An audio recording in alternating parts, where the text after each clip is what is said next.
Hi, this is Randall Schwartz, host of FLOSS Weekly. This week, Aaron Newcomb joins me. We're going to be talking about FreeCodeCamp, a great way for millions of people all around the world to learn coding. You're not going to want to miss this, so stay tuned. Netcasts you love. From people you trust. This is Twit. Bandwidth for FLOSS Weekly is provided by CacheFly at CacheFly.com. This is FLOSS Weekly with Randall Schwartz and Aaron Newcomb, episode 491, recorded July 25th, 2018, FreeCodeCamp. This episode of FLOSS Weekly is brought to you by Rocket Mortgage by Quicken Loans. Introducing Rate Shield Approval. If you're in the market to buy a home, Rate Shield Approval locks up your rate for up to 90 days while you shop. It's a real game changer. Learn more and get started at rocketmortgage.com/floss. It's time for FLOSS Weekly, the show about free, libre, open source software. I'm your host, Randall Schwartz, Merlin at Stonehenge.com, bringing you each week the movers, the shakers, the big projects, little projects, projects you may be using every day and be unaware of it, projects you might want to start playing with right after this show. I think today is going to be one of those. Joining me once again is my lovely and talented co-host, Aaron Newcomb. Aaron, welcome back. I don't know about talented, but I am lovely. There you go. Well, I just got back from a 14-day cruise. Had a great time. We'll talk a little bit more about that at the end of the show. And I'm going to explain right up front that I was on airplanes and airports for 27 hours straight, and only finished that 10 p.m. a couple days ago. So I am a little groggy. That's why I'm making slip-ups occasionally as I'm trying to speak the things that I've spoken many, many times. I'm currently in San Diego at another of the instances of the condo that I own parts of. And I'm down here for a low-carb conference, actually, that's coming up starting tomorrow. So I'm down here hanging out with people that I know in San Diego and doing a great time there. Aaron, where are you speaking to us from? Yep, so I'm here in AppDynamics headquarters here in downtown San Francisco. And if you saw me last time, I mentioned they have this lovely sound muffling booth with all the for a really nice place to record and do podcasts from. So I'm very fortunate. Cool. Well, I'm happy to be back in the big chair, and I thank you all everybody of my co-hosts that carried the ball while I was on the cruise. But of course, it's been 3 weeks since I've last done this show, so I'm probably going to make a few mistakes that way too. So, but we'll see. That's enough talk about that. Let's talk about what today's project is. FreeCodeCamp. And the tagline is learn to code for free, and you donate your coding skills to nonprofits. So our host today, I'm the host, our guest today, see, I'm going to just be blowing this a little bit, so bear with me, people, is Quincy Larson. Quincy Larson is a teacher who founded freecodecamp.org in 2014, and he leads the open source project, which millions of people use each month, that's impressive, to learn to code and get developer jobs. Quincy didn't start programming until he was 31. Before that, he was a school director in the U.S. and China. So from what I understand, basically, you can sign up for free, as the name FreeCode implies, and there are literally hundreds of lessons in things like HTML, JavaScript, Node.js, all sorts of great things. JS frameworks, jQuery, I think is part of that there. And it's great because as you're doing the lessons, it automatically will test you. So in other words, you don't have to wait for somebody to go look at your grade or whatever it is. And so it won't let you proceed until you get something right, which is, all these things are basically all or nothing stuff. So very, very cool. And I didn't see much on the website about this, but there's this other side, which is that you can use those same skills and contribute to other projects, especially around the world, I guess, donate your code time to other nonprofits. And there must be some part of the website that I couldn't find in the first half hour that lets you sort of work on projects like that. Maybe it's in the forums. I only basically glanced at the forum for a little bit. Aaron, what do you know about this so far? Not a whole lot, but we do teach coding at the makerspace that I run. A lot of times it revolves around, learning C++ so that you can program Arduinos and things like that. But we have tinkered around, no pun intended, I guess, where you're talking about makerspaces, with the idea of also doing like Python or a more common language like that.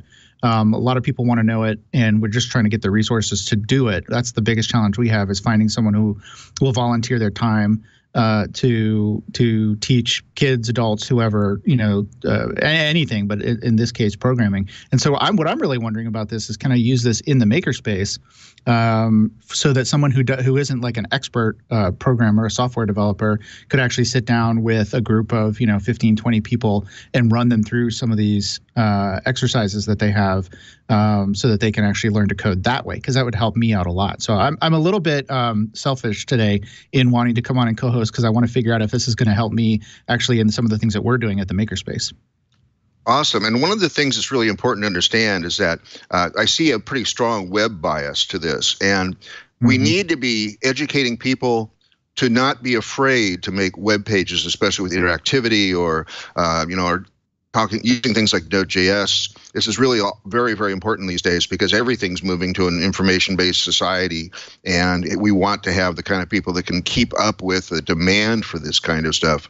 And I was reading quickly in the forums that people were getting jobs out of doing this. So this is not just some way to enhance your local education. You can actually take that you've completed. There's 6 or 7 certificates that I saw, and you can take that to a potential employer and go, I've gone through FreeCodeCamp's certification process, and I have completed it.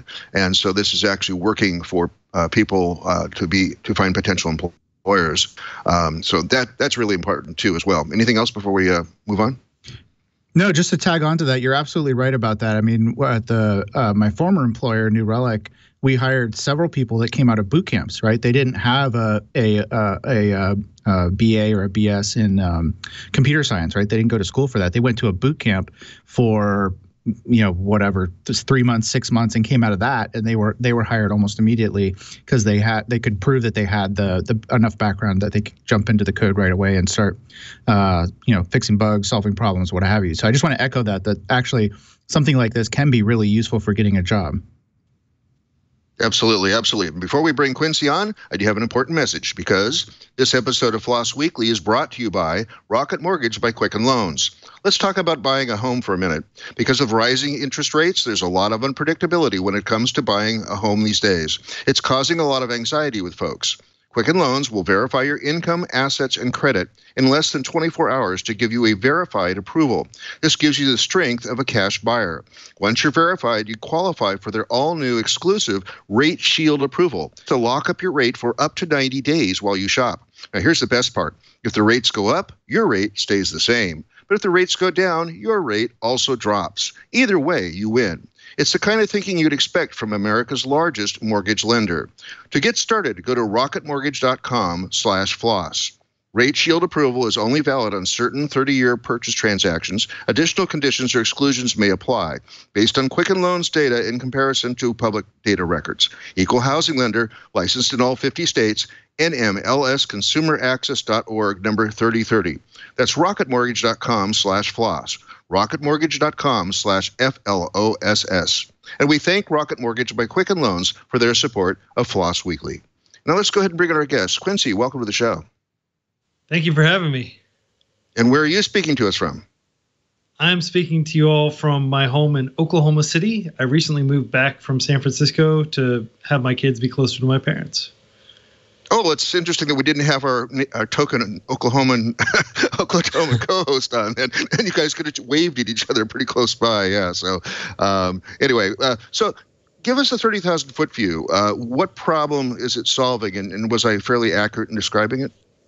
Absolutely. So what FreeCodeCamp is really trying to solve for is just busy people who want to learn to code so that they can steer their career in a more technical direction. And it's really focused on that. Adults who are already out of school or are working full time, or who have kids, who have a lot of responsibilities, who want to be able to learn in a way that's very time efficient and convenient. And so FreeCodeCamp is completely free. It's socioeconomically need blind, as they would say. You don't have to have a credit card or anything. You just go there and you can start working through interactive coding challenges at your own convenience. And if it takes you 6 months to earn a certification, great. If it takes you 2 years to earn a certification, that happens to people too. The point is that it's a proven way to steer your career in a more technical direction, and thousands of people are getting developer jobs every year that are coming out of the FreeCodeCamp community. And I just want to emphasize something that you just brought up and I hadn't thought about, is that this is self-paced. I can do it when I've got an hour in an evening, around my busy schedule. I can do, I did the first 5 lessons, and each lesson only took me maybe 30 seconds. So it seems to be in very small divisible parts, so I can just scale it to my own free time. Is that accurate to say it that way? Yeah, absolutely. When I designed the initial curriculum, a big part of that was trying to make everything small enough chunks that people could sit down and make some amount of progress, even if they only had 15 or 20 minutes. And so how did the original curriculum come about? Is that something you just started from scratch and said, here's what I want to do? Yeah, I'd been working on tools for learning to code for a couple years, and I decided I just wanted to pare everything down and make it as simple as possible and really focus on convenience as the core value offering, if you will. And so I created an initial curriculum over the course of a few days, and then the open source community came in and we just rapidly iterated on that, and it eventually evolved to what we have today, which is about 1,400 interactive coding challenges in our core curriculum, plus a whole lot of additional interview practice and projects you can build just for practice and things like that. So are these courses, the curriculum stuff, is that in some open source repository? Yes, everything's open source. It's if you just go to github.com/freecodecamp/freecodecamp. Wow. Okay. And how many different contributors do you think you have at this point? For this repo, I think we have maybe like 600 or 800 last I checked. For all the different repos, we've got more than 1,000 unique contributors. I'm guessing also that the website itself is one of the other repos, right? That's correct. So learn.freecodecamp.org. If you go to github.com/freecodecamp/learn, that's the actual curriculum and the learning interface, like the learning platform. And the curriculum is a separate repo that we bundle on NPM. And so anybody can require the entire FreeCodeCamp curriculum as a dependency on their project. So if they wanted to hypothetically build like a mobile client, or if they wanted to fork FreeCodeCamp, it's as easy as including an NPM package. There's a technology behind FreeCodeCamp useful for other content sort of things? I mean, if you wanted to build one that's about racing motorcycles, would this still be useful for that? Yeah, you could use, it's focused on interactive learning, so it would probably be better suited for, like, if you had like a multiple choice, quiz or something, or some sort of interface where you're dragging parts together and building a motorcycle. Those kinds of things might be possible on our learning management system. That said, again, it's really designed primarily to help FreeCodeCamp, and anybody who forks it and is able to build something useful out of it, that's just icing on the proverbial cake. We didn't set out to build like a general purpose LMS. Yeah, because there's quite a few of those already, I presume, including a number of open source ones. Right. So why did you start from scratch instead of using one of those? That's a very good question. I looked at a lot of them, of course, and FreeCodeCamp kind of organically evolved over the past 3.5 years since we started FreeCodeCamp, and a lot of this just kind of came about. We were using like CodeMirror and some other tools, some open source tools like that, and so we did borrow heavily from the open source community and applied a lot of open source repositories, but ultimately I didn't want to just hand over the role of our learning platform to one of these other platforms. First of all, the open source options that I looked at seemed like they were too complicated for the very specific use case that we wanted to tackle. So that was a major component of it. But I take the proverbial builder by question very seriously, and we do stand on a lot of shoulders of a lot of giants. And so, I was just thinking, instead of motorcycle racing, that was a stupid example. It's because I'm still groggy from my trip. A better one might be language learning. Like if I wanted to learn Spanish or Dutch or whatever, because I heard a lot of Dutch last week. Would it be okay for something like that? Absolutely.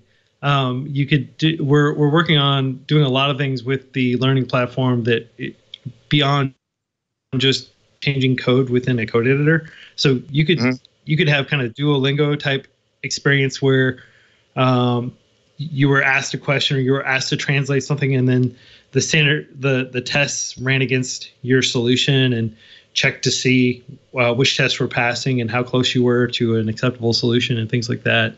And you know that stuff is pretty robust and pretty flexible, so you could build that out for a lot of different content areas. Okay, and so one of the things I'm curious about is, again, I only got through the first five lessons I had time for this morning. So as you get to more complex tasks, how flexible are you to checking things? Well, I guess all you're really looking for is output, right? So if the output equals the output you expect, that counts as passing? That's correct. So it's not just like a straight, did they type this line of code? Like we actually run their JavaScript and see what we test against the output of the code, not looking at the specific code they typed. There are some situations where we will actually look for a specific regular expression or something for some challenges. But in general, the tests, like for example, when you get to the project stage where you're building full stack web applications, we'll hit an API endpoint on your server and make sure that that's returning the type of response or the type of content that we're looking for example. So you can build on whatever platform you want as long as it has a public API that we can hit. We can test it that way.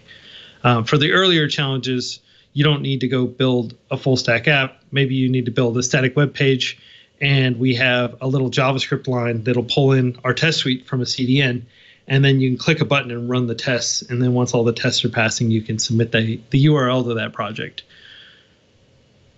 I'm kind of curious why you chose, web and JavaScript to focus on. I mean, a lot of, especially for kids, they all seem to start with Scratch, which is fine. It teaches them the basic structures and definitions of what things are. But I'm kind of curious why you chose this route in particular. Well, let's start with that, and then I'll ask a follow-up question. Sure. Yeah, Scratch is great. I think there are a lot of cool tools for teaching kids. FreeCodeCamp is focused on adults. So adults want something they can immediately turn around and apply in the workplace. And JavaScript is kind of become the lingua franca of the web. And there are a ton of job openings, and you can use JavaScript pretty much anywhere. You can use it on Internet of Things. Now you can use JavaScript in Microsoft Excel instead of Visual Basic if you want to write scripts that way. JavaScript is available pretty much anywhere. You can just pull up the console in your browser and start coding JavaScript right there. So it's universality, and the fact that you can grab it and run it right in a browser, and any machine that runs a browser is really appealing in terms of like the technical question of what programming language to teach first. But I think the job market is the primary determinant. The fact that so many things that were traditionally done using C++ are now being done using JavaScript, like Microsoft's porting their entire operating system and Microsoft Office to Office 365, and all these things are moving to JavaScript. And also, what you can't do in JavaScript fast, you can use tools like WebAssembly to just pull in native C code and things like that and run those in the browser. So because so many large corporations are investing so much money in R&D focused on JavaScript, I think it's a natural choice. If somebody's just going to focus on learning one scripting language really well, JavaScript is the best option at this point. Cool. Sorry, I was on mute there for a second. And so I get the fact that it's probably easier to write a tool like this if you're, for JavaScript and web. Would it be a lot more difficult to add in, say, Python or Go or Java, for example? I mean, Java, I would argue, has the same maybe appeal at this point, even though I'm not a Java person myself. I don't care for it. But I mean, if like a lot of people when they ask me or ask other people like what language should I learn, Java, not JavaScript, is one of the things that comes up because it also is ubiquitous and used by a lot of companies and can get your foot in the door, et cetera, et cetera, et cetera. But I'm imagining that for the tool itself, it would be a lot harder to write a tool like this for one of those interpreted languages like Perl or Java, or compiled in the case of Java. Yeah, you would have additional latency because you can't compile that generally in the browser yet. Now with Python, we're working on a Python curriculum, and we'd like for it to run completely in the browser, just transpile the Python code into JavaScript, run, test, return results, and that'll happen in a couple milliseconds, as opposed to the round trip that would happen when you send code to a server, it gets run on the server, and then it gets sent back to the client. Like, that's a perceptible latency. And also that brings into question like maintaining a bunch of servers and making sure everything works. It's just more moving parts that can break. If you're relying on all the code to be run and tested right in the browser on the end user's computer, you just simplify so many things. So regarding learning Java, Java is interesting because a lot of people are moving away from it because Oracle's been aggressively suing people like Google who use Java. And also there are tools like Kotlin, which is a new programming language developed by JetBrains, the IDE company. And it has many benefits over coding in Java. It's like a lot easier and a lot more fun. The developer experience is much better. So I would say that Java, the whole Java ecosystem is kind of in a weird place right now, and there's a lot of angst. We do have thousands of people, as I said, who are getting developer jobs every year after working through FreeCodeCamp, and many of those jobs do involve working with Java. Our kind of central thesis is you should learn one language really well first, and then it's relatively easy to kind of ladder over into other programming languages. And I think the transition from JavaScript to Java is pretty significant, but I know a lot of people who learned to code JavaScript first, and then when they got a job, they just learned Java on the job. Right. Well, I'm coming from the other way, right? Like I said, I know Java. I don't typically use it. Python, Perl, and I do want to learn JavaScript because I do use JavaScript now. And even in my IoT projects that I'm working on, use a little bit of JavaScript in the background to pull data, for example, from an Arduino type device and be able to render that live in a web page that's also running on the same device. So I'm definitely going to use this to go through and bump up my JavaScript skills. And I think all your points are very well taken. So very well answered question there. I'm kind of curious though, are you, and I apologize if I missed this earlier when you were talking to Randall, but did you, what other open source software and projects are you using in the back end to be able to make this work? Or did you write everything from scratch? So we started with the Hackathon starter, which my friend Sahat, his Gitter username is Sahat. I forget his last name. It's a European name. But he created this nice boilerplate, and I, as an individual developer who was not that familiar with Node.js at the time, was not that familiar with Express, I used that, and that kind of helped me get a prototype up very quickly. To give you some context, I'm a career teacher and school director. I'm not a programmer by training, and I learned to code informally, just hanging out in hacker spaces and maker spaces, going to lots of hackathons and working through online courses on edX and reading tons of O'Reilly books and things like that. So that's kind of how I learned. So I, as a non-classically trained programmer, I wanted to use all the tools I could to kind of get up and running as quickly as possible. And that Hackathon starter was a great repository to start with because it handled a lot of the authentication, a lot of the basic security. So FreeCodeCamp still uses Node and Express, and currently we're using a tool called Loopback, which basically turns everything into an API. It's kind of like Ruby on Rails, but for JavaScript. And then we mainly use static web pages, and we have an API that those static web pages hit. So all of FreeCodeCamp's learning platform right now is served through Netlify, which is a static web page hosting tool that also has like Lambda functions and a lot of other impressive functionality. And we're using a library called Gatsby.js to just make it a really fast static web page that hits API endpoints when necessary to post solutions and to occasionally, if you dig deep enough into the curriculum, there will actually be like a slight few milliseconds where it goes and fetches some additional static content. But it's so fast that it's almost imperceptible. But we load like a lot of it, just the actual Gatsby.js web app, which is, Gatsby uses React and a bunch of other libraries on the front end to make things really fast and smooth. It's a single page application. Did that answer your question? Yeah, totally. That's exactly what I was looking for. Because a lot of times it's what other people that are building these types of things love to find out, like, oh, they're using that too, or oh, that's something else that I was looking at using something, and now I know what to use for that. So that's really awesome. In terms of like hardware, are you running this in the cloud or dedicated servers? I mean, how do you actually serve up? I don't know how many concurrent users. I think you said you had millions of users or something overall, but how do you deal with people hitting this? Obviously, it's not heavy, right? I mean, it's a lot of text and stuff like that, I assume. Yeah, and that is a huge benefit because one of our core tenets is that we want to make FreeCodeCamp accessible. And that includes people who are on limited data plans out in sub-Saharan Africa and South Asia. We have a ton of people in Nigeria, Kenya, Bangladesh, India, China who are using FreeCodeCamp. And one of the reasons they can use it is because it's so lightweight and it's so fast that even with subpar internet access, they're able to pull the entire thing down and use it. And they can clone it and run it locally. We're working on getting like an offline mode working.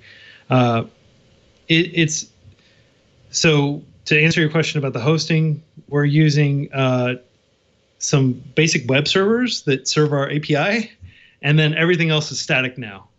And that is a very deliberate transition. We're trying to move everything to be like all different FreeCodeCamp services to be static web pages that consume the same open GraphQL API. Wow, that's awesome. So this is also, I assume you have people contributing translations for various regions around the world as well? That's a project that is underway. We're trying to wrap our head around the best way to localize in the most robust way, and we've got a lot of competing priorities. We're a pretty small project. We've only got 5 people working on it full time. We're a donor-supported nonprofit, so we have a budget and payroll and all those things, and we've been able to bring on 5 full-time people to contribute to the project. And that's definitely a long-term goal, is to fully internationalize. We like the Chinese version of FreeCodeCamp is in Chinese and Mandarin Chinese with simplified characters, and then we have the English, and pretty much everybody else just uses the English version. Now our YouTube channel, we have hundreds of tutorial videos that have been subtitled in various languages and things like that, but that's about the state of our internationalization effort at this point. Yeah, cool. I mean, besides the curriculum, you also have a forum. Is that like an extra resource for people to jump on questions? Yeah, there's a button right in the FreeCodeCamp learning interface that says ask a question, and that'll kind of help you pre-populate a forum post. And we're very proud that the FreeCodeCamp forum, generally, if you ask a question there, you'll get a response in about an hour. So one of the things I played with starting about 3 or 4 years ago was Coding Game, which I really enjoyed, although I stopped doing development because I get too busy. I have way too many things going on in my life. But I was doing it because they had added Dart exercises, and I was trying to learn Dart. Do you ever envision FreeCodeCamp to be as broad as Coding Game? I'm sure you're familiar with that, right? Yeah, I love it. I've used it a lot. Do we envision ourselves to be that broad in terms of covering like so many different languages? Yeah. So with FreeCodeCamp, we made like an intentional decision that we wanted to really keep things as focused as possible, and we have a single monolithic curriculum that pretty much everybody works through. Now, you can skip around. You don't have to actually do any of the coding challenges. You can jump straight to the projects, and all the certifications are based on completion of the projects. So if you're an experienced developer, you can just drop in and earn a certification in a few hours by busting out some projects real quick that pass all the tests in the test suites. So it's very much focused on your output. It's the evaluation is based on work done as opposed to like time spent working on it. Now, because we have that linear stack of 6 developer certifications, that's great because it focuses the entire community around that. And while we do plan to introduce like a Python elective, if you will, that'll be kind of like after you finish the FreeCodeCamp curriculum here, why don't you learn how to do some algorithm, data structure, scripting in Python, for example. Our intention is to continue to send everybody to that same living curriculum that's constantly being updated and expanded and improved, that has all the low-hanging fruit at the top that employers are looking for. So we do hope to be a lot more broad. We just published a 4-hour Python tutorial on YouTube that goes into depth. If you go to YouTube and you type Python, it should be the #1 result right now. That said, we'll always view that as kind of extracurricular, and we'll have our core curriculum that will encourage people to go through. For many people, they don't know what they should learn. I didn't know that when I was learning to code. I had a bunch of friends who were telling me, learn Ruby, learn C++, learn Java, learn JavaScript, and oh, you should use Vim, you should use Emacs, you should do everything on Linux, or just don't worry about Linux, just jump onto a Mac because things are simpler and you can focus on the coding. Like, I had so much conflicting advice. So we kind of designed the FreeCodeCamp curriculum and the platform to answer as many of those questions implicitly as possible, to steer people toward just like a proven path, so they don't have to make so many decisions for themselves along the way that could end up costing them days or even weeks of time. I was just thinking I could probably, if I'm good at Googling and hitting Stack Overflow, I could probably do all the projects without doing any of the initial learning then, right? Yes, absolutely. We do have a strict academic honesty policy. Like, people have published tens of thousands, maybe hundreds of thousands at this point, of FreeCodeCamp projects online. So we have to audit those for like plagiarism and things like that. But yeah, if you just wanted to kind of stumble your way through building those projects, that's a perfectly legitimate way to learn. And I encourage people to try that. And then if you want to do that, then just use the FreeCodeCamp interactive coding challenges, the lessons, as kind of a fallback.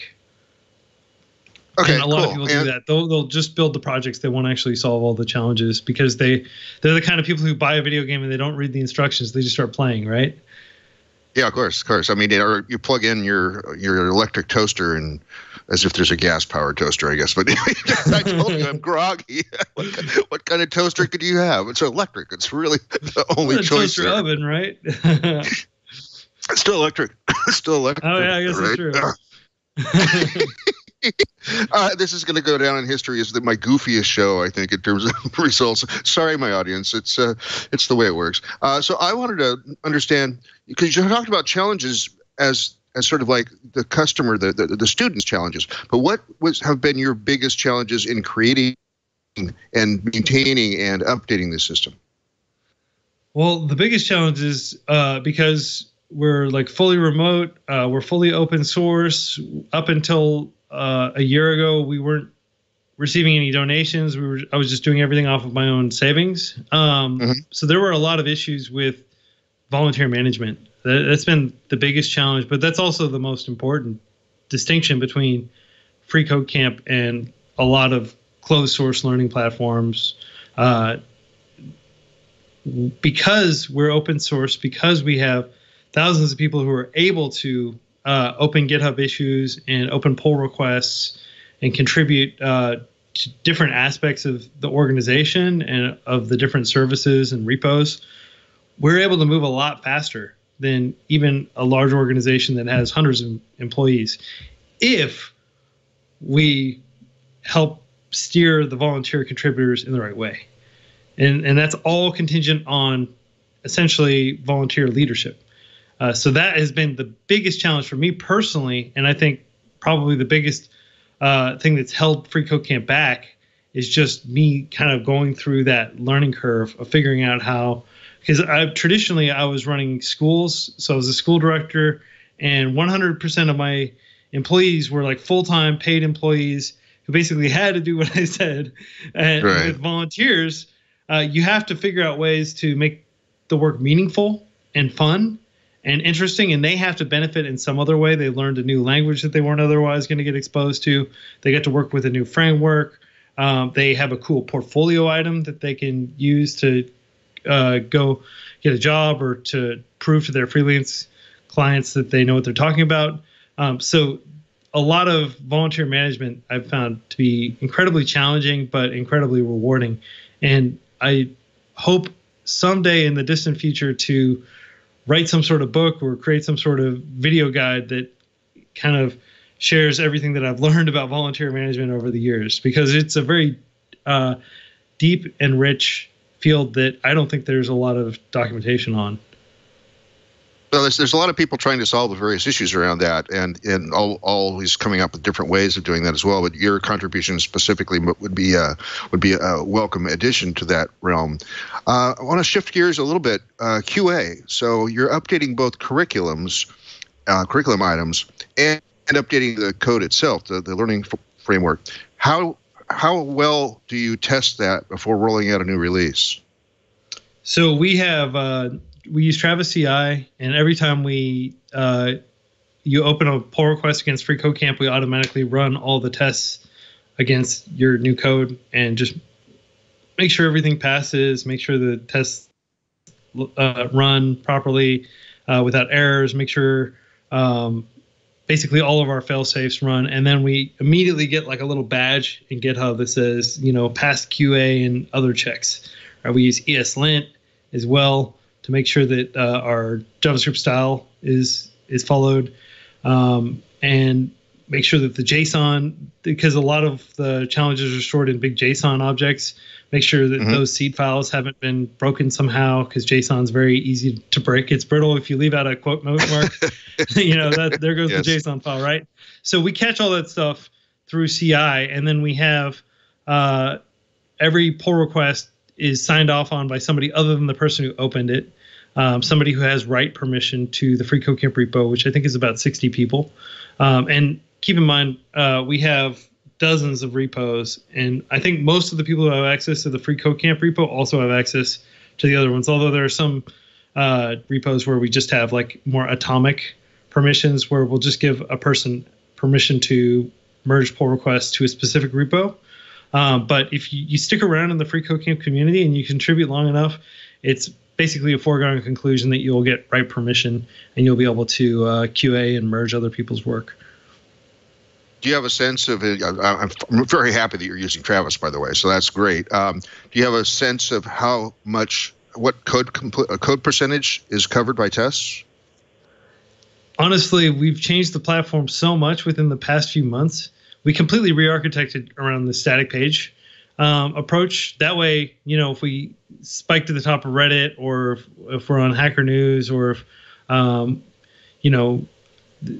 the New York Times writes about us again or something like that, then we have an opportunity for people to, or we have plenty of bandwidth. It's static. You're serving files through a CDN, and essentially we can scale infinitely, not infinitely, but we could in theory serve hundreds of millions of people if they all decided to go on FreeCodeCamp at the same time. Now, so the actual testing around that, honestly, I'm a little embarrassed to say I don't know exactly how well all that new stuff is covered, but I can tell you we have a ton of technical debt that we're planning on paying down in late 2018, early 2019. And our goal is, because we're an open source repository that a lot of people who are learning the code look to as an example, we want to make sure that we're adhering to best practices and taking things like quality assurance and security and everything like that very seriously. A couple of quick questions, and it looks like my video is not cooperating again, so I apologize. Hopefully it holds out for me. I've been noticing this content is really great. I've been going through guide.freecodecamp.org and looking at all the other content that's in here and examples and lots of great, it's just a great resource for people that are looking up information about any language, not just JavaScript or HTML, et cetera. But I don't think this website has ever come up in any of my Google searches. Is this content gated? Are you able to access this from a normal Google search? And if not, why not? Everything is completely open. You don't need to sign in to do anything on FreeCodeCamp. The only thing you need to create an account and sign in for is for you to track your progress. And all we need for that is just your email address so you can log in, basically, or you can sign in with Google or GitHub or Facebook. But honestly, I'm just really bad at SEO. I don't know how else to say it. I'm learning. SEO is important. We're getting an increasing amount of traffic from people navigating to articles in FreeCodeCamp and things like that. And for some key searches, we do come up number one. Like if you type coding bootcamp, there's a good chance that you'll see a FreeCodeCamp article at the top, like in the top 1 or 2 results. Like I said, on YouTube right now, if you type Python, there's a good chance you'll see our 4-hour Python tutorial video we just released as one of the top results. It came up number 2 in my search results, just FYI. Not number 1. Oh, okay, thanks. But it was up there. Maybe it was above the fold. Bias. Yeah. Hey, one quick question too, because I know we're running out of time. Is code.org is a resource that's used. A lot of people know the Hour of Code. They use that. Are you guys? Have you guys partnered with them at all, or what's your relationship like, if anything, with code.org? Yeah, I admire what they're doing. They're focused on kids, and as I said, FreeCodeCamp is the advocate for adults who are already out there who don't want to go back and get a second 4-year degree, who would like to be able to transition into software development. So code.org, the Hour of Code, we've participated in the Hour of Code for the past 2 years, and we applaud everything they're doing. And same thing with Khan Academy, with Women Who Code, Girls Who Code, Black Girls Code, Hack Club, all these other nonprofit organizations that are helping kind of blaze a trail for technology education and help the U.S. kind of become competitive again in this area. If you look at the number of, computer scientists and software engineers graduating from Chinese universities or Indian universities, there's a very dramatic difference. So we're hoping that FreeCodeCamp and these other organizations can kind of help the U.S. and a lot of other countries catch up, if you will, and that this can be kind of an NGO solution to an area that's a little less than stellar in the public space. And what license did you choose and why? We chose the BSD3 for all of our code, and Creative Commons BYSA 4.0 for all of our textual content and much of our videos. Although, so if an author writes an article and it goes on FreeCodeCamp's Medium publication, or if it goes in our YouTube on our YouTube channel, they retain the full rights to that. We don't claim any additional rights. If they want that to be Creative Commons, they can do that. Now, the reason we chose the BSD3 license is because it's very permissive, but it has some safeguard to prevent people from pretending they're FreeCodeCamp, which is very important to us as a small nonprofit. Like, we don't want our reputation to be sullied by somebody who's out to make a quick buck. So our license prohibits that. There are lots of coding boot camps and other university programs that run FreeCodeCamp on their server, and people can work through it, and they don't even necessarily know they're on FreeCodeCamp, and that's totally fine. It's open source. We want that. We want to be reaching as many people regardless of how we reach them. But the key thing is they aren't able to say, hey, FreeCodeCamp endorses so-and-so. And the use of our platform does not constitute endorsement of whatever they're doing. Awesome. The idea of other companies already running, other organizations already running your code base for their own specific content is really exciting to me. Also, I do want to applaud you on your choice of those are 2 of the most permissive licenses that I've ever seen. So I applaud that, and I presume that it's from your background in education, where you really you're always wanting more content, and you love giving it away when you create it. So of course you would pick permissive licenses. So I applaud you for that. Thank you. Yes, and so as Aaron said, we're almost out of time, so I'm going to try to work through everything else I want to do. What's on the roadmap? What are you still missing? So we want to build an open API that's open to everybody. Of course, being very sensitive, like we're fully compliant with GDPR, and we want to make sure that people are able to make their data public if they want, so that people can do different things with the data. For example, a lot of teachers want to be able to have like a classroom mode. So we're working on a classroom mode that'll work with the open API so that people can group their learners together into a cohort and then monitor their progress. We also are working on a events platform so that we can coordinate that. We have about 2,000 FreeCodeCamp study groups around the world that meet together in coffee shops or in libraries or in hacker spaces. And they'll sit down and they'll just code together, or they'll have talks. They'll have evening kind of social gatherings to network for career-related stuff. And we want to support them as much as possible. Right now, we're using Facebook groups for everything. I'm not super jazzed about having everything on Facebook. Privacy considerations aside, Facebook's blocked in China, for example. A lot of people just refuse to use Facebook, and there's not really a good way to get those people into our FreeCodeCamp study groups if they refuse to do that. We've looked at like other solutions like Meetup.com, and they have nonprofit pricing, but at the scale of 2,000 study groups, it would be prohibitively expensive for us to use it. So we're just going to write our own kind of open source library that ties all the events into FreeCodeCamp. So people within FreeCodeCamp will get like a little badge that says, hey, there's a FreeCodeCamp study group meeting tomorrow night at this place in your town.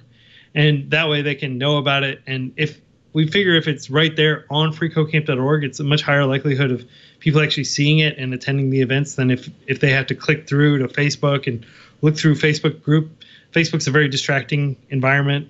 So, the likelihood that people will get steered away from their original goal of RSVPing for an event is high. So we think by bringing everything kind of to our own first-party open source events app, that we can significantly increase the participation in those study groups. So now I'm actually I'm kicking myself. Like I said, I'm going to blame it on the flying.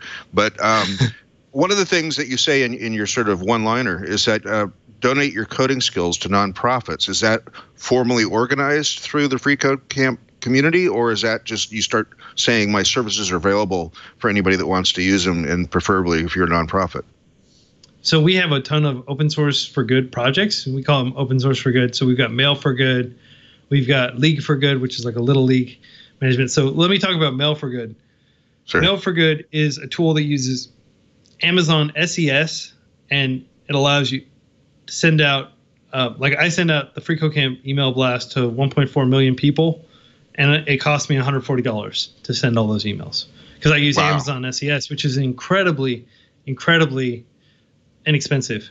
But it's a developer tool. It's not like some, it's not some sort of like MailChimp like interface where it's super friendly and everything.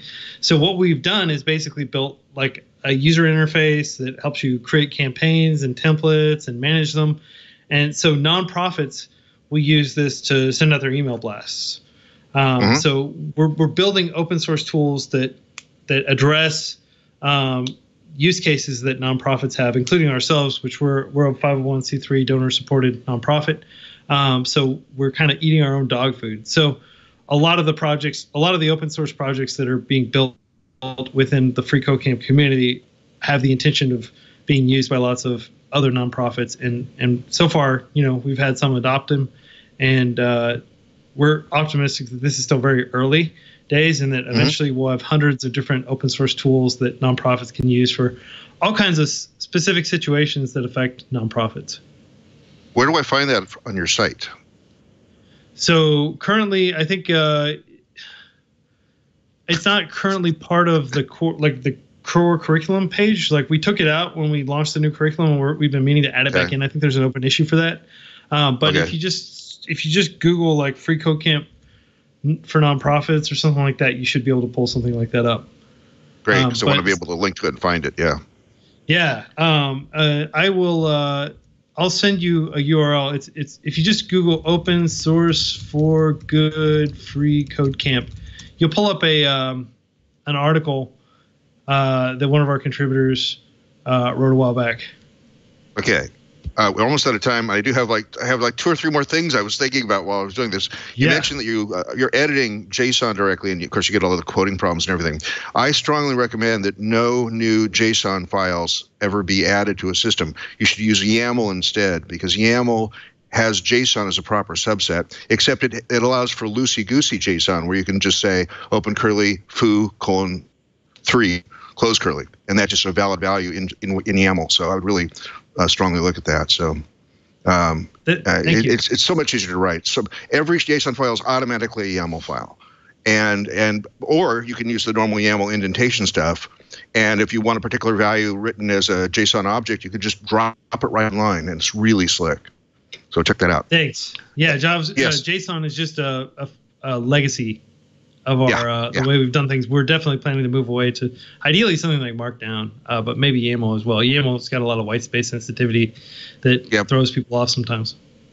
Yes, but like I said, you could just write a JSON that does a loosey-goosey JSON, and it's all the same thing. So once you have an open curly brace, the rest of the lines can all be indented whatever way you want. So there's no indentation level once you're inside a JSON object or array. So it's really, really slick. Anyway, running out of time. One more question. Well, 3 more questions. One question is, we've talked about a lot of things today. What do you think we left out that you want to make sure our audience knows before we let you go? I think we've covered a lot. I just want to reemphasize that freeCodeCamp is completely free, not freemium or anything. Free. Every aspect of freeCodeCamp is completely free, thanks to the 4,500 people who donate to freeCodeCamp every month. So if you are able to, if you have time, check out freecodecamp.org and work through some of the coding challenges, hang out on the forum, just say hi. It's a very friendly, well-policed organization that has a very strict code of conduct that we adhere strictly to. And if you have the resources, we would welcome your donations. Every little bit counts for an organization as small as ours. Okay, and 2 final questions. Although you say you're not much of a programmer, what text editor do you use? Right now I'm using Sublime primarily, and sometimes I'll use, if I need to do heavy-duty stuff, I just use WebStorm. Okay, yeah. I would also highly recommend Visual Studio Code. It's a very, very slick, great interface, and it's everything that you're likely to come into and what you're doing there. So, it's funny, it's from Microsoft, and it's completely open source, which still scares me. So, the fact that it's doing that, it's great. That's cool. Also, then, do you have a favorite scripting language when you want to just write small tasks on the command line? Yeah, I was a Ruby developer before and worked with Rails a lot, so I'll just bust out some quick Ruby, just because I rarely have to look things up. It's pretty intuitive. Good. Thank you. Well, this is exciting. The fact that you have so many users in the just a few years since you started obviously says something that this is speaking to the needs of many, many, many people, different overlapping needs, obviously, but I really appreciate that you're doing this and that you had the idea for it and you're carrying through, and that it's actually getting used by, thousands, millions of people. So I'm very excited about this. So thank you for coming on the show and talking about freeCodeCamp. Thank you so much for inviting me. It's been a pleasure. Great. So that was Quincy Larson on freeCodeCamp. What do you think, Aaron? Hey, sorry, I keep forgetting I'm on mute today. This is great. This is right up my alley. Like I said at the beginning, I mean, learning is what we're all about at the Makerspace, and I constantly get questions like, what language should I learn and how to get started? And there's just so many people in that category. So having a resource like this that's quick and easy and is geared towards adults is really, really good. I know I'm going to try it out a little bit more when we get offline, because like I said, I want to brush up on my JavaScript skills, but I wish them all the best, and especially what they're doing with open sourcing all their stuff and trying to set up code camps and stuff like that. I think it's really noble, really valuable for sure. Yeah, and the fact that they also have real-world meetups and things like that, that's exciting too. So that means there's enough people using this that you can build up that critical mass of being able to meet with people in your area and maybe do hackathons, things like that, once you've gotten the basics from doing FreeCodeCamp. So I'm really excited about that too. Anyway, almost out of time, so let me go through the upcoming guests. Next week, I don't know how to pronounce this, AION. Is that Aeon? I guess we'll have to ask. That's a multi-tier system designed to address unsolved questions of scalability and interoperability in blockchain networks. Please, people, stop sending me blockchain things, okay? Just added to the show, and I think, Aaron, you're going to be pretty excited about this, Shotcut. Shotcut's a free open-source cross-platform video editor. So I know you do video production from time to time, or like to use that. So we just added that. That was great. LinStore is a high availability DRDB. So it's used to provide storage devices for large Linux server clusters. Hacks is an open source tool that aims to make online course creation accessible to all instructors.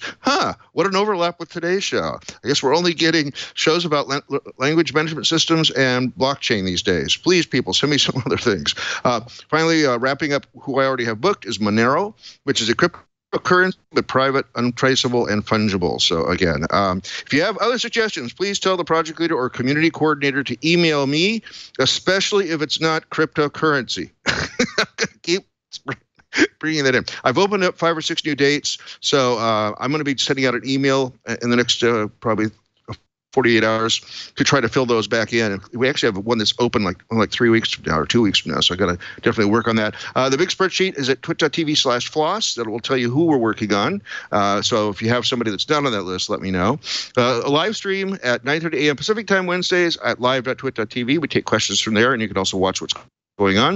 You can follow us at FLOSS Weekly on Google+, and at FLOSS Weekly on Twitter. You can follow me at Randall L. Schwartz on Google+, and at Merlin on Twitter.